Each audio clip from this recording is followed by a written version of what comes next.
And then he scared the wits out of Mary. Oh, wait, I already read that, sorry. So here she was in Guayaquil, suspecting that she had a brain tumor herself. Her brain had her in the closet now, removing the garment bag from the red evening dress, which she called her Jackie dress. She'd given it that nickname because one of her fellow passengers was supposed to be Jacqueline Kennedy Onassis, and Mary wanted to look nice for her. But there in the closet, Mary knew that the widow Onassis surely wasn't going to be crazy enough to come to Guayaquil. Not with soldiers patrolling the streets and on rooftops and digging foxholes and machine gun pits in the parks.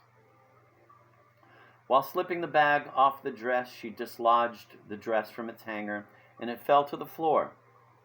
It made a red puddle there. She did not pick it up, since she believed that she had no more use for earthly things, but she was not yet ready for a star before her name. She would in fact live for 30 more years. She would moreover employ certain vital materials on the planet in such a way as to make her, without question, the most important experimenter in the history of the human race. If Mary Hepburn had been in a mood to eavesdrop instead of kill herself, she might have put an ear to the back of her closet and heard susurruses next door. She had no idea who her neighbors were on either side, since there hadn't been any other guests when she arrived the night before. And she hadn't been out of her room since then. But the makers of the susurruses were Zenji Hiraguchi, the computer genius, and his pregnant wife Hisaku, the teacher of ikebana, the Japanese art of flower arranging. Her neighbors on the other side were Selina McIntosh, the blind teenage daughter of Andrew McIntosh, and Kazak, her seeing-eye dog, also a female.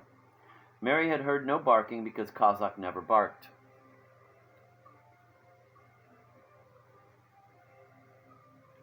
Kazak never barked or played with other dogs or investigated interesting smells or noises or chased animals which had been the natural prey of her ancestors, because when she was a puppy, big-brained human beings had showed her hate and withheld food whenever she did any of those things. They let her know from the first that that was the kind of planet she was on, that natural canine activities were against the law, all of them. They removed her sex organs so that she would never be distracted by sexual urgencies. And I was about to say that the cast of my story would soon boil down to just one male and a lot of females, including a female dog, but Kazak wasn't really a female anymore, thanks to surgery. Like Mary Hepburn, she was out of the evolutionary game. She wasn't going to leave her genes to anyone.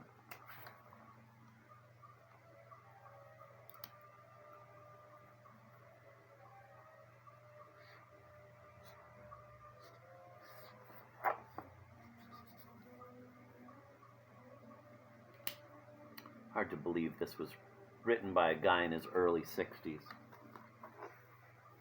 Energy levels just off the charts. Beyond Selina and Kazak's room, with an open connecting door, lay the quarters of Selina's lusty father, the financier and adventurer Andrew McIntosh. He was a widower.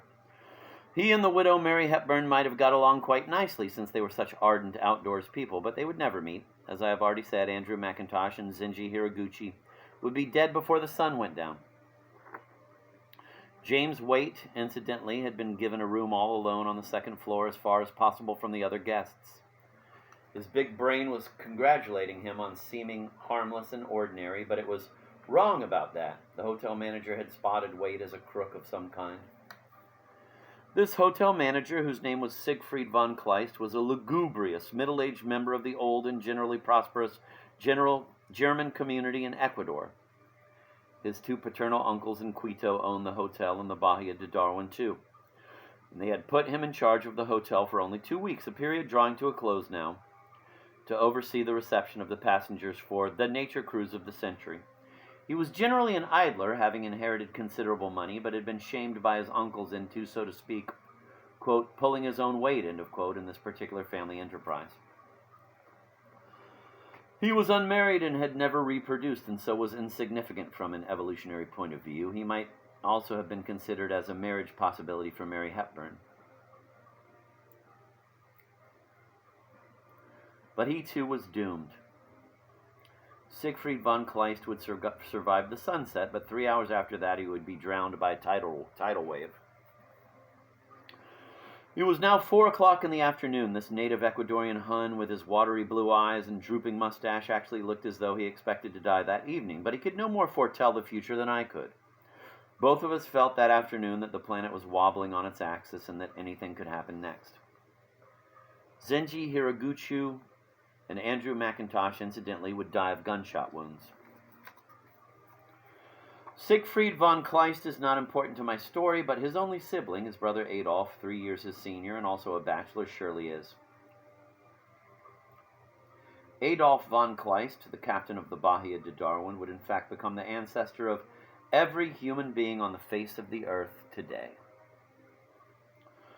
With the help of Mary Hepburn, he would become a latter-day Adam, so to speak. The biology teacher from Ilium, however, since she had ceased ovulating, could not become his Eve. So she had to be more like God instead. And this supremely important brother of the insignificant hotel manager was at that moment arriving at Guayaquil International Airport on a nearly empty transport plane from New York City, where he had been doing publicity for the nature cruise of the century.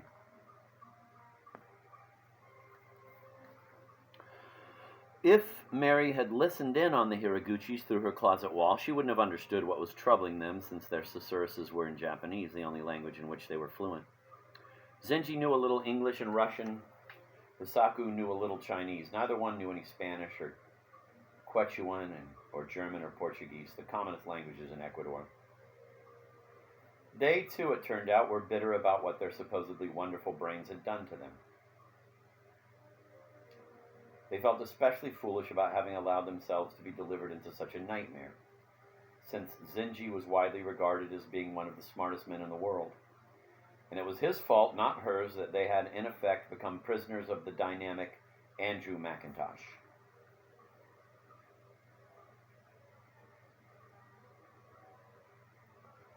Here is how that happened. McIntosh had visited Japan with his blind daughter and her dog about a year before, and had met Zenji and had seen the wonderful work he was doing as a salaried employee for Matsumoto. Technologically speaking, Zenji, although only 29, had become a grandfather. He had earlier sired a pocket computer capable of translating many spoken languages instantaneously, and he had named it Gokubi. And then, at the time of the Macintosh's visit to Japan, Zenji had come up with a pilot model for a new generation of simultaneous voice translators, and he had named it Mandarax. So Andrew McIntosh, whose investment banking firm raised money for businesses in itself by the sale of stocks and bonds, took young Zenji aside and told him that he was an idiot to be on salary, that McIntosh could help him form a corporation of his own, which would make him almost instantly a billionaire in dollars or a trillionaire in yen. So Zenji said that he would like time to think about it. This exploratory conversation took place in a Tokyo sushi restaurant. Sushi was raw fish wrapped around cold rice, a popular dish a million years ago. Little did anybody dream back then that everybody would be eating practically nothing but raw fish in the sweet by and by.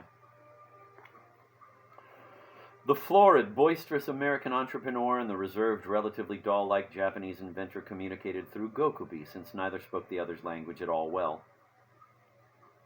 There were then thousands upon thousands of Gokubis in use all over the world. The two men could not use Mandarax, since the only working model of Mandarax was under heavy guard in Zenji's office back at Matsumoto. So Zenji's big brain began to play with the idea of becoming as rich as the richest man in his country, who was the Emperor of Japan.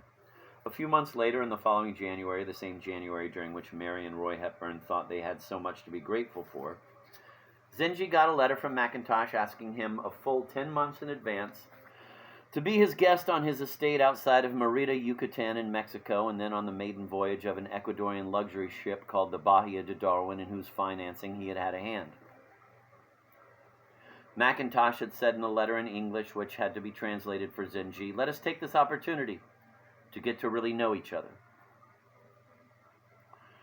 What he meant to get from Zenji, probably in Yucatan or surely during the nature cruise of the century, was Zenji's signature on an agreement to head a new corporation whose stock McIntosh would merchandise.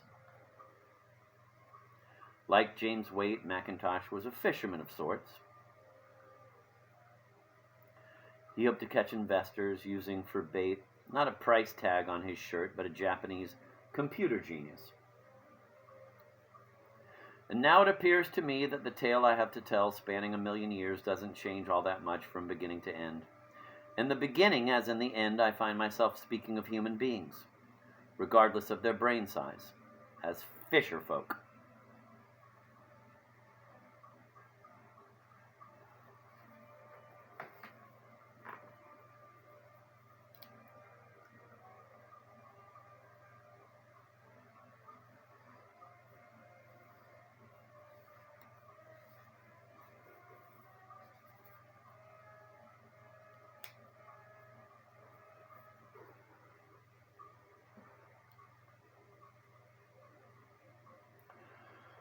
So it was November now, and the Hiraguchis were in Guayaquil. On the advice of Macintosh, Zenji had lied to his employers about where he was going. He had led them to believe that he was exhausted by the creation of Mandarax, and that he and Hisako wished to have 2 months all by themselves, far from any reminders of work, and incommunicado. He put his piece of misinformation into their big brains. He had chartered schooner with crew, whose name he did not wish to reveal, sailing from a Mexican port, whose name he did not wish to reveal, for a cruise through the islands of the Caribbean. And although the passenger list for the nature cruise of the century had been widely publicized, Zenji's employers never learned that their most productive employee and his wife were also expected to be aboard. Like James Waite, they were traveling under false identities. And again, like James Waite, they had evanesced. Anybody looking for them would not be able to find them anywhere. Any big-brained search for them wouldn't even start on the correct continent.